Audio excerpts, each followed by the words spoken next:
Introducing Built to Last, a new podcast by American Express. I'm Elaine Welteroth, and I'm excited to host the debut season where we will be deep diving into the stories, history, and continued legacy of small businesses that shape American culture. Through these important conversations, we'll hear how the Black business leaders of our past have inspired today's Black-owned small businesses and communities. Join us for the debut season of Built to Last on Spotify, Apple, YouTube, or wherever you get your favorite podcasts. Empire.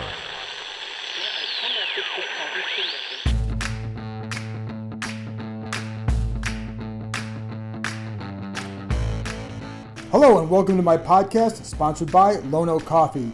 Visit lonocoffee.com, use promo code COFFEE2020 for a discount. Today, I'm joined by former Washington tight end Logan Paulsen. We talk about the 2012 season finale that clinched a playoff spot, what it was like to play in that game. Also, great insight into Chase Young's improvement, as well as Antonio Gibson, and he touches on Scott Turner's play calling. A lot of you asked about that. Just a lot of really good, solid football talk heading into a big game. And then I close it out with a Therapy Thursday session to answer your questions. More quarterback talk there. You can follow Paulsen on Instagram at Logan_Paulsen82. He's doing video breakdowns of games, so check it out. And you can read my work on ESPN.com. I'll have a few nuggets on Taylor Heineke on Friday. Get to know the quarterback who might have to lead your team to a division title. And now, here's my conversation with Logan Paulsen. All right, well, Logan, I do want to get into a little bit of Dwayne Haskins since the news happened this week, but I know people also, by this point in the week, kind of want to look ahead a little bit. So I want to start off, I'm going to get to your Instagram page in a minute too, but I want to start off with, you played in a big game to end the season to make a playoff, or to clinch a playoff spot in 2012. What is that like for a player to go into the last game of the year with that on the line? Looking back on that 2012 game against the Cowboys, it was one of the funnest games I've ever played in. I think it was a kind of a myriad of things that led to that game being so much fun. I think the stakes, the playoffs on the line. I think the fact we were on like a 6-game winning streak going into that game, the confidence we were playing with, it just felt like every opportunity that you talked about at the beginning of the year as a team was there for you in that last game, and you controlled your own destiny, which is, if you're a competitor and that team was very competitive, you can't ask for anything better than that. So that's basically how I would characterize it. It was one of the funnest times I had playing professional football. And, obviously this team's coming in a little differently. Right. They're kind of coming in hobbling a little bit. So I'm not sure they feel that same confidence, right? Maybe they feel a little bit of anxiety because they're not playing to the level that we all expect them to play to. But I would imagine that most of those guys are pretty excited for the opportunity. And you guys did go on such a strong tear. And I would assume that you guys went into that game thinking there's no way they're going to be able to stop you today.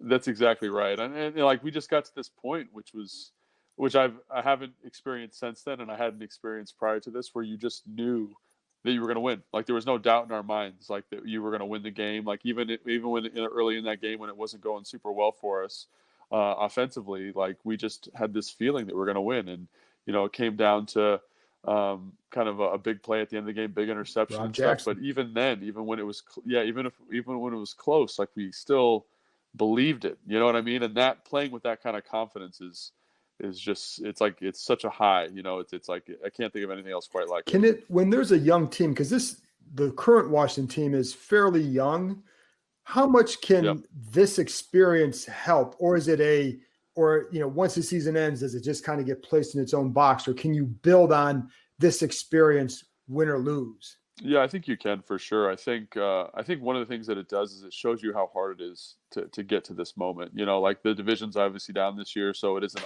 as hard as it normally is. But I think it shows the young guys, especially, like it isn't guaranteed. This opportunity. Like think about all the grinding you had to do. Think about everything you had to give up to get to this point, and then to not quite make it. Think about how much more you would have to give up to make it that extra little bit. And it puts like all of that work into some context for you, which I think is really valuable, especially for young players. Because I've been around guys who've been a part of winning seasons, like in Atlanta, for example, where they were part of that Super Bowl run. They're like, oh, we'll be back there next year, the year after. And I joined them, I think, 3 years after that Super Bowl game, and they hadn't even gotten Right. close. So it just shows you how tough it can be. How tough maintaining that level of performance can be, and what it means to kind of grind through a season. And it's funny they bring that up too, because it is very difficult. How do you maintain? I mean, you've been around this league for a while now. You've been with multiple organizations. How do you maintain that? Is it I mean, Atlanta had a good quarterback in Matt Ryan. I mean, how do you maintain it? Yeah. It's a myriad of things, man.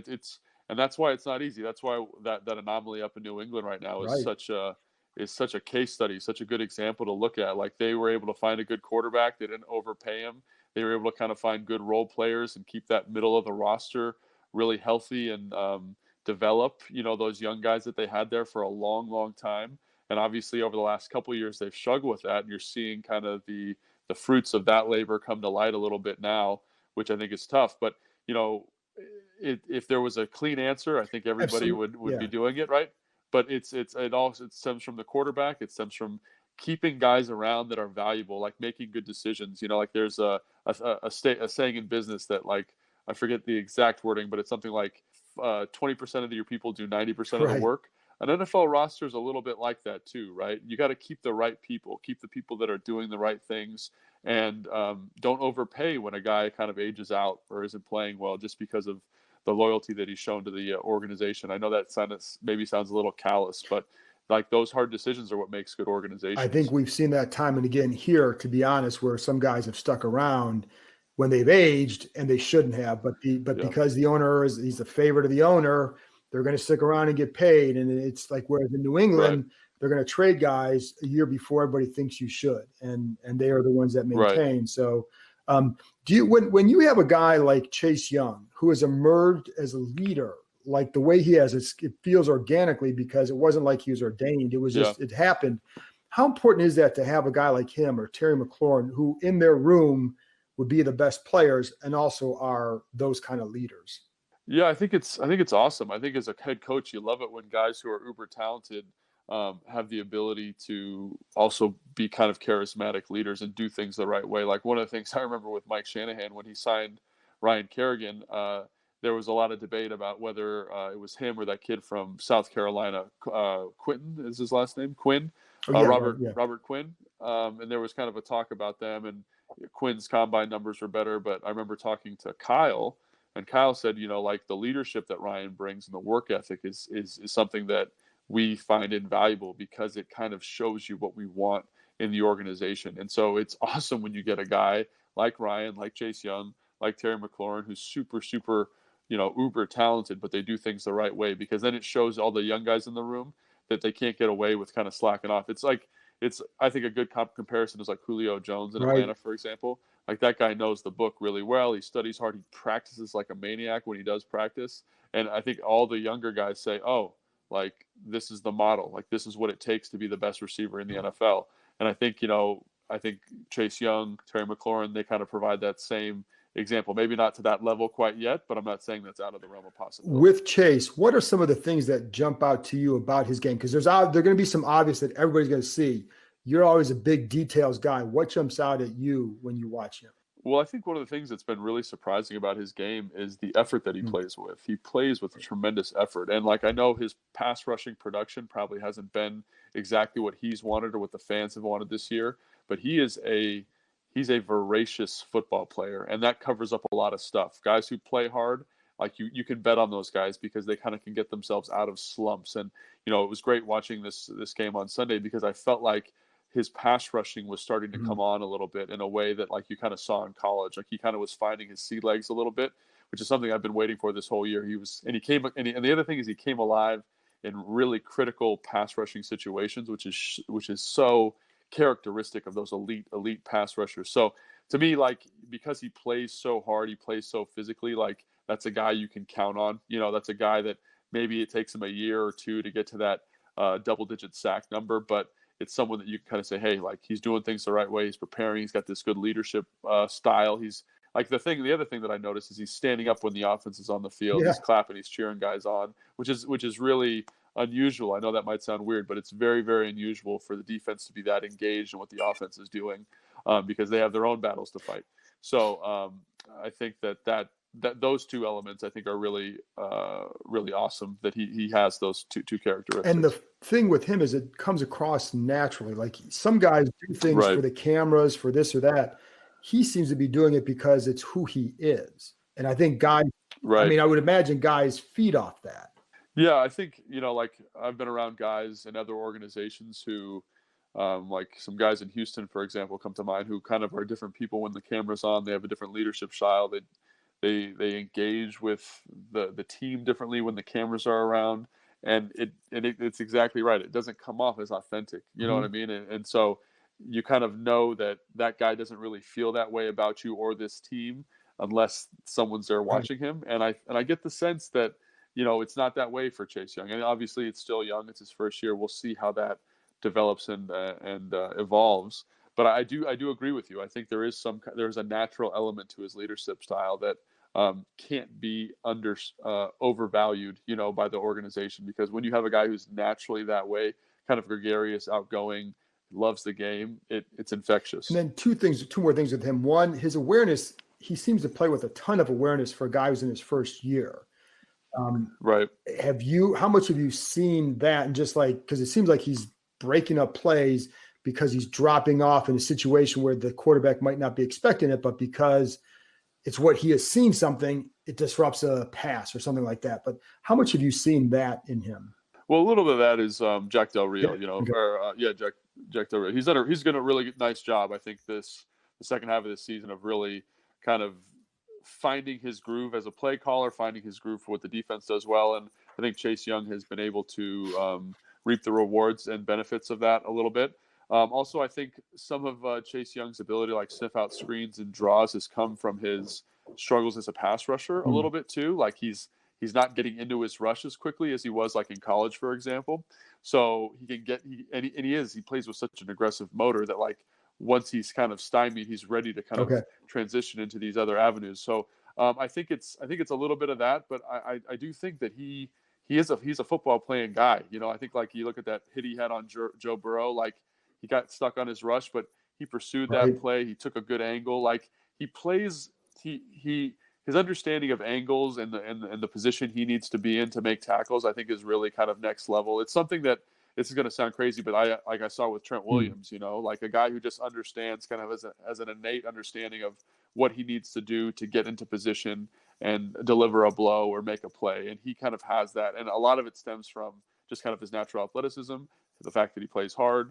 But I think both of those elements are really critical for his development. And again, it's why you like him as the second pick overall, because he can grow and he's got all these great qualities. Last thing on him too, do you see a difference in how he's attacking offensive linemen these days? Maybe because early on I would hear that he's going too much full body into them and not, the attack half of the side and, get him turned. Do you see a difference in that? Well, I definitely think the game is slowing down for him a little bit, honestly. If you watched the game yesterday, I know he's rushing on.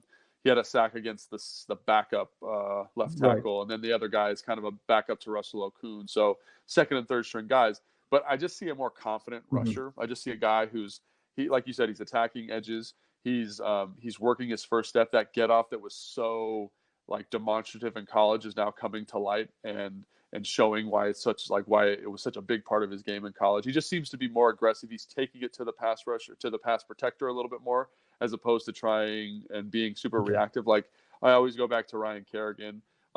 Kerrigan has two good moves as a pass rusher, but he goes to them all the time. He knows when to go to them, and he's demonstrative with them. And I think being confident in what you do, especially when you're the athlete of you have that athleticism that Chase Young has, it allows you to just play faster and play with more aggression. And I think that's what you're starting to see from him. With their quarterback situation, because as we talk now, we don't know who's going to play quarterback in this game, but I'm kind of thinking that Alex Smith will, but we don't know yet. But with Alex Smith, what did you see him? Because we can look at the numbers.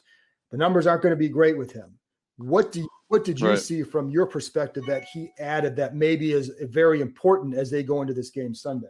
Yeah, so one of the things that I thought about Alex, and I talked about it a little bit on my Instagram, is that he is a guy, because of his experience, he knows what the defenses are trying to do to him, and as a result, he can get the ball out quickly and to the right guy. So not only does that help kind of the receiving group, but it also helps Scott Turner as a play caller. It helps the offensive line because they don't have to hold up for like these really long durations, because he's so well studied and so learned that he knows kind of where to go with the ball. And he struggles a little bit when the defenses confuse him, like most Right. quarterbacks. But one thing that really jumped out to me about him and how the offense operates. It's not going to be super, down the field, but he's not going to make any mistakes. And because he's so efficient with the football, it allows everyone to kind of play a little bit better. He's not trying to force balls into people. That's why you see like this, very dispersed kind of targeting Right. chart that he gets, where 5 or 6 people end up with a whole bunch of catches.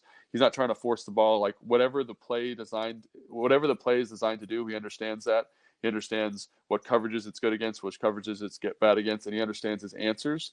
And I think, after watching kind of Dwayne Haskins struggle, like the importance of that understanding cannot be overstated. And I think that's what he brings to this team, and it makes them better. If you're in that huddle with him and he does that, how does that change how you play or how you think? Well, I think it gives you confidence. Like, I've played with a couple versions of quarterbacks, right? Guys who, kind of have, like more towards Dwayne Haskins' skill set, and then more towards Alex Smith's skill set. And one of the things about playing with a guy like Alex Smith is, you're never not in the progression. Like, on the paper where it says, oh, this is number 1, this is number 2, this is number 3. A lot of guys is number 3 when you're playing with a guy like Dwayne Haskins, just as an example. That third option is you're never going to get the Right. football. So it affects kind of how you run the route. It affects your mindset. But then when you get a guy who's dispersing the ball more effectively, you kind of say, okay, like versus cover 2, like I'm alive, and I think Alex is going to see it, so I'm going to run this sucker like I'm going to get the football. And it just gives you a little bit more confidence as a receiver. And I think that's why you kind of see the offense come to life a little bit when Alex is playing and Kyle Allen was playing, because those guys understand this offense really well and they know where to go with the football. And then running back Antonio Gibson, what have been your impressions of him? Oh, yeah. I mean, I can't say my expectations for him were so I had zero expectation. He's a receiver converting to the position. I didn't expect him to be as big as he was. I didn't expect him to be as physical as he was. In terms of just pure running ability, I think he is a very, very special talent. He's a unicorn. Mm-hmm. He's big, he's fast, he always seems to be able to make the first guy miss. And it's not like he's doing these dramatic cuts, but he's got good contact balance. He's got kind of a nice swivel in his hips, and he's got this explosive playmaking ability for a guy who's 6'2" and 225 pounds. He is very, very rare, in my opinion, to find a guy of that skill set and that size and the way he catches the football. Like, I think as he matures, he's going to be a very, very dangerous player for a long time. It seems like his patience and his vision have really progressed throughout the year. And maybe the vision comes with slowing down too. Yeah, I think it's definitely that. I think he's just more confident, as a player, understanding what the runs are trying to do. Right. But also, I think the O-line is playing a ton better, and for all his success, they deserve a ton of credit. Absolutely. Early in the year, they were having a hard time. I think I was on your show, targeting runs, kind of sticking on combinations, and they still do that every once in a while, but that's kind of true of every offensive line. I think I think that group has just kind of matured in a really nice way. The tight ends are blocking better. I think they're getting to runs more consistently that suit his skill set. And so I just think it's kind of a myriad of things that have led to him playing better. And it's hard to say which one is more important, but I'm glad with the result because he's looking like a dominant runner. What have been your thoughts on Scott Turner? I know, as a coordinator and a play caller, you're dependent on what you have on the field and what those guys can do, but you can also still show things. So what have been your thoughts on him as a play caller this year and coordinator? Yeah, he's kind of been up and down a little bit, in my opinion. There's times where he looks like, I'm like, wow, this guy could be really something special. He seems to be calling the games with more confidence. And I think a lot of that is definitely related to the quarterback position. He seems to be more confident when Dwayne isn't on the field. He seems to be getting to more kind of diverse formations, more diverse passing concepts. He just seems to be more confident and more willing to call, more willing to present a more fleshed out version of the offense.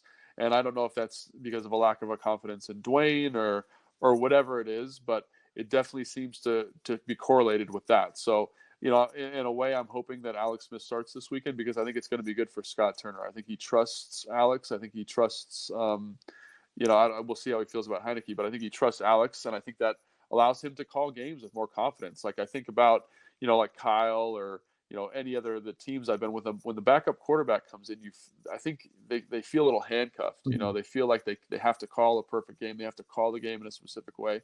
And with Alex, I don't get that same sense from him. I think he feels like they can get to more of what they want to do, and they're not worried about it getting lost in translation in the headset or, like, for example, Dwayne has a wristband, like that really limits what you do because that's 20 plays that you have to get called kind of because that's what he's comfortable with, as opposed to kind of being able to get to different areas of the offense kind of more seamlessly. And then, for Sunday's game, what do you look at as like, okay, I don't know how much you've been able to watch the Eagles so far this week because we're still early in the week, but for Washington, what do you say that they've got to do this better or they've got to do this well if they want, forget the Eagles record. What do they got to do?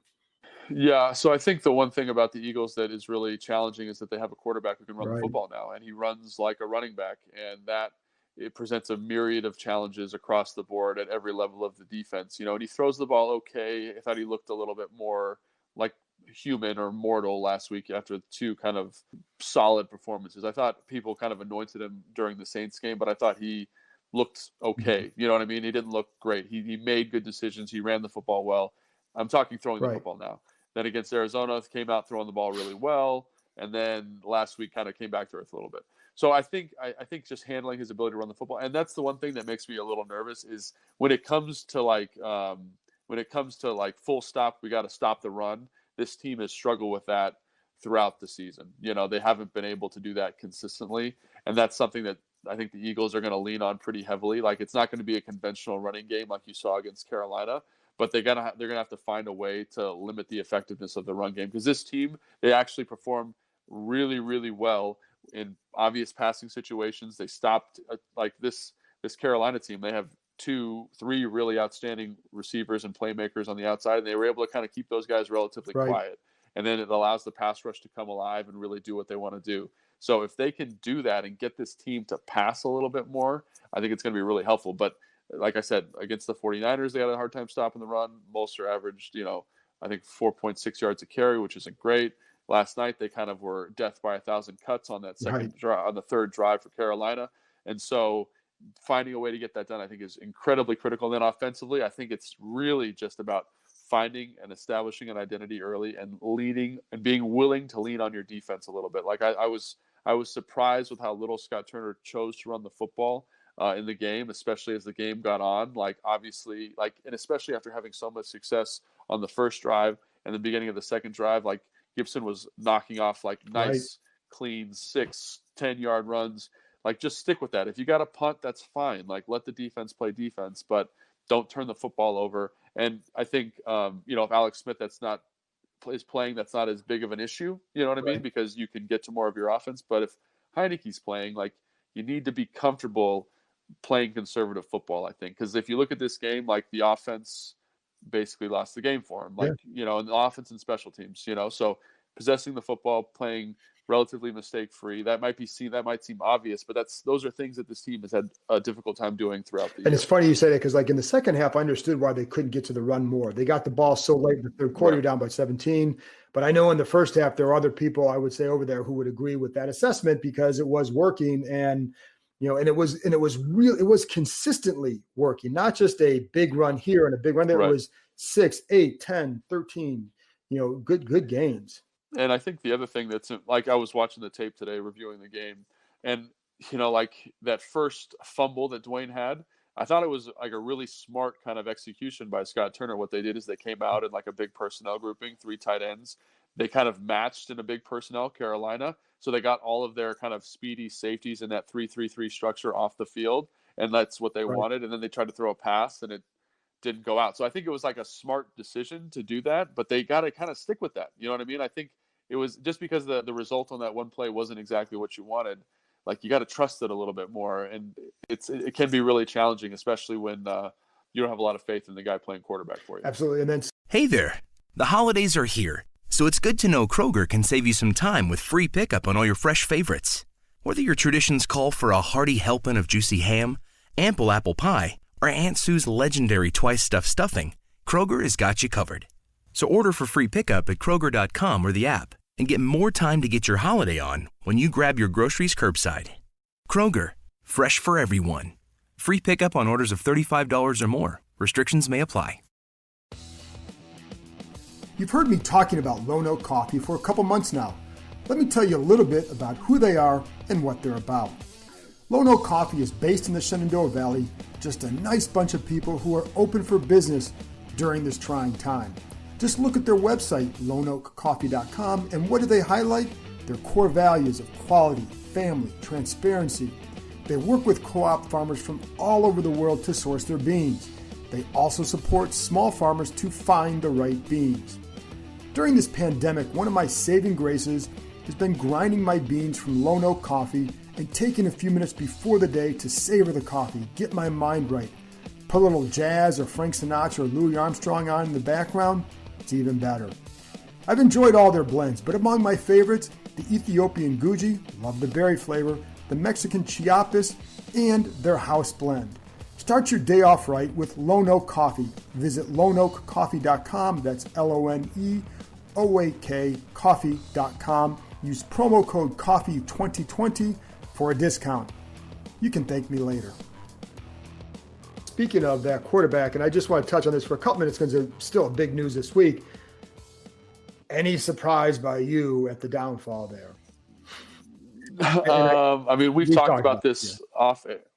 We've talked about this off air a little bit and on the show. And, you know, like I'm always rooting for guys. Like I want guys to be successful, and I want guys to have an opportunity to change the league, you know, wherever they're drafted. Right. But unfortunately, kind of from day one with him, I got the sense that he was a little overdrafted. He didn't have he might have had some physical talent, but I think in terms of the other minutia of the position, he was going to struggle for a long time. And he didn't seem to have the studiousness and the work ethic early on to kind of build that. He didn't have a great example right out the gate, you know, in his first year to kind of set a model. And then it was really disappointing when Alex comes back and he's basically there to kind of support him. You know, he's the starter and he didn't follow that example. So all of those things, and then the lack of kind of evolution of his game, I think it was just a matter of time. Like I hate to draw comparisons to like Russell Wilson, but like it was kind of not Russell Wilson, Jamarcus Russell. There we go. You know, because like that their games are very similar, like big arm, but all of like the pocket presence, the studying outside, understanding of coverages, understanding of the offensive concept, all of that was kind of very similar for both of them. And I think it was just a matter of time, unless there was some kind of dramatic change, as we've talked about. And I, from the time he was benched, I thought that was a wrap. But also as a player, given what happened last week, would you have preferred, you know, even though you knew it was at stake, would you have said, I wish they had just done this last week because it sends this message? Or would you have said, you know what, we all know this, we're trying to win here, we can prop them up, we can do this? What would have been your assessment as a player in that situation, a teammate?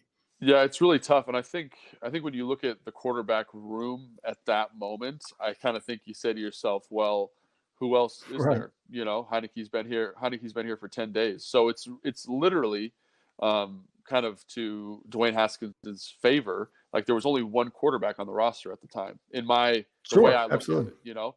Heineke's been here for 8 days or whatever. Like, what do you do? Like, you can't, like, it would be irresponsible for Ron to put him out there. And everyone says, well, look at how Heineke played in the second half. He's in a hurry up offense versus roughly the same defense every time, playing in an abridged offense. Like, he's going to have that's a good opportunity for him to look good, especially with his familiarity with the Carolina offense. However, like imagine him starting the game when he has to know the whole book. He has to do all of these different things. He's kind of getting the teeth of the Carolina defense and all of their complexity and all of their nuance. It just doesn't seem fair for Ron to do that to Heineke, honestly. You know what I mean? And here's a guy who's been on the team. He's He knows the roster. He knows the offense. He was your starter at some point. Like, he got his captaincy strips. He got fined $40,000. Like, I think that sends a pretty clear message how Ron and the organization feel about him. And so, like, as a player, I'd probably part ways with him. But I felt like his course of disciplinary action was good, and I also think it was the only fair thing at the moment, just because of the roster. If there was another guy on the team with a pulse who'd been there longer than 2 weeks, I would have been like, sure, get rid of him. It's fine. He's done. But everything has context, and I think it's important to understand that. Last thing, your Instagram account, and it's Logan_Paulsen. What are you doing there? Posting some videos and game breakdowns, sounds like. Yeah, Logan_Paulsen 82. Sorry, and basically, I'm watching.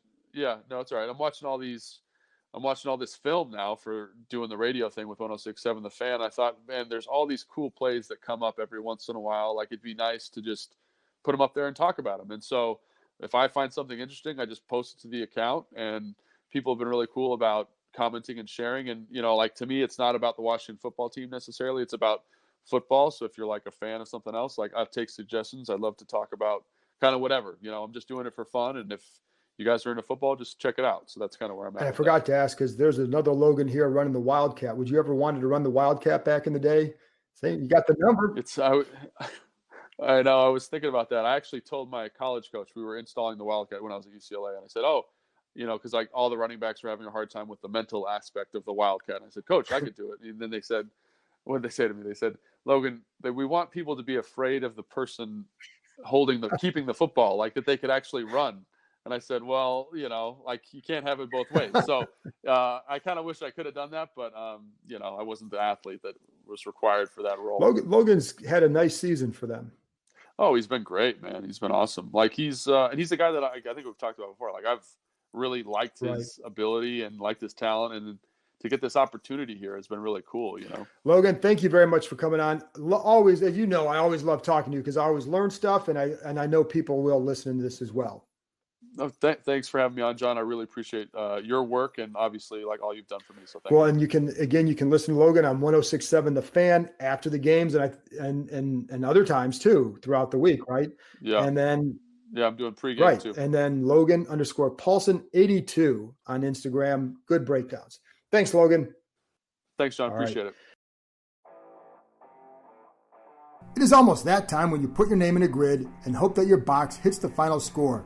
But you don't have to wait until February to start winning. With Boxes, you can play box pools every day for every game. Boxes is completely free to play, and you can win big. Washington football fans who download the app from the App Store or go to boxes.com, that's BOXIZ.com, and use our code KIND20 can enter our contest where the lucky winner with the final score of the Eagles-Washington game will receive $100. We'll have new games every week and incredible prizes in the playoffs and for the big game that will include tickets to games next year when fans can finally return in 2021. So go to boxes.com for more information or download the app now. BOXIZ. Use the code KIND20, that's KEIM 20, when you sign up and when you enter our contest for the Washington-Philadelphia game. It's free for you and your friends to get in and win. Boxes, it's anyone's game. Welcome back. Now for some Therapy Thursday questions. One note, I'm staying away from injury talk, so a bunch of you have asked about that. It's too fluid. Follow me on Twitter at John_Kime to get the latest injury updates.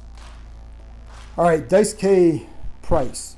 Better to build on a playoff loss and draft 19th or the 10th pick? How many more wins would this team have with a C-grade quarterback performance all year? Well, with a C-grade performance, maybe another one. I think you'd need to get a couple more. You probably need a B grade or B minus. I don't think a C grade is beating Baltimore. A C grade's not beating, I don't think it's going to beat Arizona. It certainly wasn't going to beat the Rams.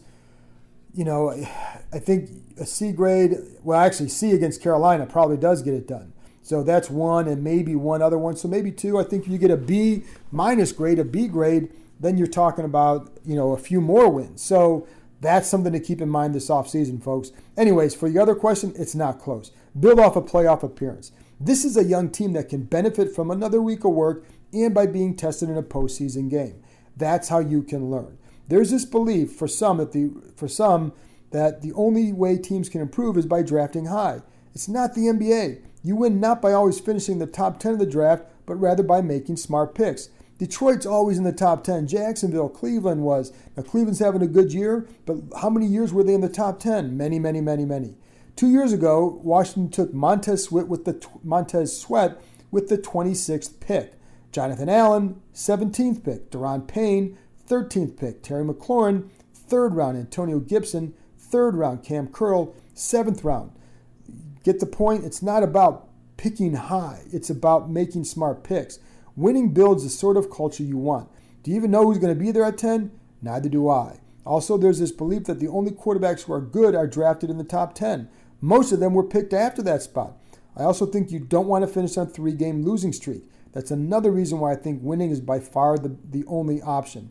If they had gone 7-9 in a normal year where there's a legit good team that wins the division, yeah, the benefit is that they improve by 4 games and get a better spot. But there are a lot of young players on this roster. They don't care that they might get in at 7-9, nor do they care if the team is the 10th or 19th pick. They know, because they're in the league and they went through this, they know it's way more than about you can improve many ways. It doesn't have to be with a 10th pick. I mean, there's just so many ways, and they know that it takes more than just getting picked high. They care that they now have a chance to win, and if they say lose a playoff game, finishes like that can fuel motivation for the offseason. Gives them a taste of something, and this is a group that has a lot of guys, Chase Young and Terry McLaurin's, that I think will be fueled by that sort of a finish. Anyway, not close to me. Red Tails Insider, this was a 2-part question. I boiled down to one. Says, I feel none of the owners bat an eye towards Snyder and all that's going on. Is Snyder selling the team a pipe dream, or do you think that there's a line yet to be crossed that may force him to sell? Before last week or so, I thought there was nothing that had come out that would force him to sell. I don't have inside info on all that's going on with the investigations. I do know that the other side is truly willing to fight. And they clearly have information that they feel is worth putting out there and getting, maybe putting Snyder in a bad spot. I think we're not at the point where you'd say, oh, he's got to sell. I'm not sure we're even close. But last week, after that $1.6 million settlement news came out, that was the first time I thought maybe there's a lot more going on here than we know, and maybe more is going to come out that would put him in that. And that settlement was off a sexual misconduct case. Now, Snyder in a filing said that neither he nor anybody else was accused of wrongdoing. I think a lot of that is going to depend on what the woman involved in the settlement, if she talks to investigators, and then what she says, what other things that they find, how much more is out there. I've always been a little bit amazed that Dan Snyder is willing to fight, seeing what's starting to come out. Maybe it would have been smarter for him just to sell those shares and let those guys sell their shares to somebody else and get it done and move on. It certainly feels like with Dwight Schrute, it's more personal, with good reason. I don't know. Anyway, if he's accused of sexual assault and wrongdoing is found, then yeah, that's where it gets ultra serious. As of now, owners would not force him to sell because there's no direct proof or anything that has come out on him. Again, see what the investigators come up with. I also think that owners are reluctant to get rid of other owners. I think that they know that they all have skeletons in their closet. I don't know if all of them do, but I'm sure a lot of them do. So that's why I don't think they want that precedent unless there's direct proof of something like what happened with Richardson in Carolina. And they're not going to get rid of a guy just because fans think he's a bad owner for the team. I think a lot of those owners know that he's not a good owner. And I told in the late summer that there are definitely some owners who would want him out. But it's got to be something that's really serious to get them to make that kind of an action or take that kind of an action. And I will say, I think it's going to be an interesting off season. Michael Donovan wants to know, Sunday is potentially Ryan Kerrigan's last game as a member of the team. How would you characterize his time with the team? Well, obviously very good. He's been exactly what they hoped for when they drafted him in 2011. Now, he was never an elite pass rusher, but he was always very good and flirting with Pro Bowl berths. When they drafted him, they took him over some other players because they knew what kind of leader he'd be in the room. He's not a vocal leader, but he is someone who leads simply by example and through his approach. Chase Young picks his brain quite a bit, and I've said this before, but Young went back and watched Kerrigan's pass rushes at Purdue to see how he developed with his game. Kerrigan's play has slipped a little bit the last couple of years, most probably a lot more against the run, And at times I know that some maybe have wanted more, whether they were not necessarily with the team, but people who I really respect. But he remains a pro, a pro, and a definite help as a pass rusher. I know it would be hard for him to leave because he's always wanted to stay here his whole career. But I also know for a while this was a very frustrating year for him. Overall, his durability and productivity were always welcomed by this organization. And I will say, like I said, it would be nice to see that guy stay here his whole career because that's what he wanted. But I also know the best organizations, sometimes what they do know is when to move on. And this organization has not always known that. They've always been slow with that. They keep guys around longer than they should be here. And that leads to guys getting paid who aren't helping you, and it's not how you build a winning situation. Kerrigan can still play, so I think it will come down to how much does he want, what does he want in his role, and then can Washington accommodate him? Do they want to keep him around in a backup role? I mean, shoot, the guy can still clearly play, but then it comes down to money and fit. All right, Real Neil wants to know if Rivera didn't like Dwayne from the start, why didn't he tell Dan that he would not take the job if he couldn't trade Dwayne? Well, because coaches know that sometimes you say things to get a job. Jay Gruden sold Snyder on the fact over what he could do with Robert Griffin III. By early August of his first year, you knew that Gruden was done with him. In Rivera's case, he came in with a detailed plan over how he wanted to develop Haskins. I've talked to others who were in the early offseason meetings who said that this new staff genuinely felt they could do what the previous staff could not. They did have a plan. They talked about him in positive terms. So it wasn't about him not liking Haskins right away. He gave Haskins a shot. He did what he tried to push him. He tried to challenge him. He tried to develop him, gave him that shot, and Haskins failed. All right, Jesus wants to know, I think Alex is good for one more year. Why not let him start next year as well instead of mortgaging the farm and screwing up the next 2 to 3 drafts by giving up picks to move up? Well, how do you know they're going to have to mortgage the farm to get another quarterback? A lot of it will come down to how do they view this class? How deep do they think it is? Also, I'm going to go back to the I want the 10th pick crowd. What if the top 3 QBs are gone and they don't like Trey Lance if he's the 4th one? I think teams are going to be very split on a guy like Lance. Very. And I wouldn't assume that this team is going to like him. What Alex has shown this year is that he can still help, but he's also limited and he doesn't pose much of a threat. He operates the subtle parts of the position so well, and his intangibles are high. I mean, this team responds to his leadership. But there's no way I count on him being healthy for a 16-game season. Now, I mean, this would be one season where he could actually, off-season, where he could train to play versus training to get healthy. So that would help him. But I think there's just no way I count on him being healthy for the whole year. And if I'm this staff, I see the way this defense is played and how it might develop and view this division as highly winnable for the next several years based on the talent they have. And they do like Kyle Allen as a stopgap too. Ron Rivera said on Wednesday that he feels they'd be in the same spot if Allen had stayed healthy. That should tell you something. He wasn't. Listen, Smith is going to be more than $20 million against the cap. Allen is a pittance with that, and they could save $13.8 million with Smith.